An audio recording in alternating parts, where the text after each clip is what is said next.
is a political platform, it is a business platform. You interact with Brazil, you interact with Russia, you interact with, I mean, you had G7, now G20. Why not BRICS?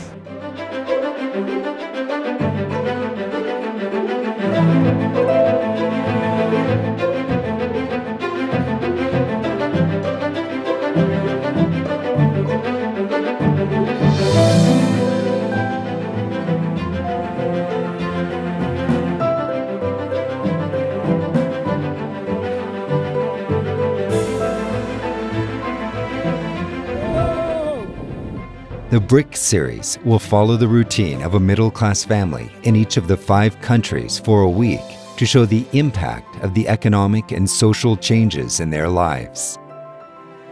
By middle class we mean a person that has a job, that can pay for his or her child's education, be able to afford a house, and at least be able to afford at least one car. I love fashion, I love clothes, so I want to be able to buy anything that I desire.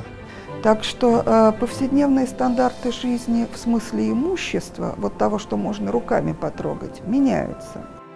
Я думаю, да, мы можем отнести к среднему классу, потому что при необходимости мы можем позволить себе купить какую-нибудь вещь, если она будет необходима нам, то есть джинсы, кроссовки.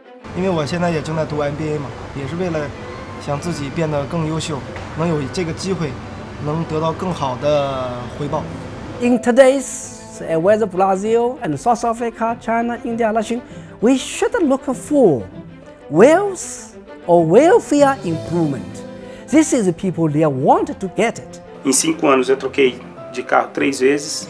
Chega a ser meio que incrível isso, né? Quero, sentir que estou fazendo algo positivo e que eu tenha um plano de carreira. Se a classe média brasileira fosse um país, ela seria o 12º maior país do mundo em população. Seria o 18º maior país do mundo em consumo. Portanto, estaria no G20 do consumo mundial.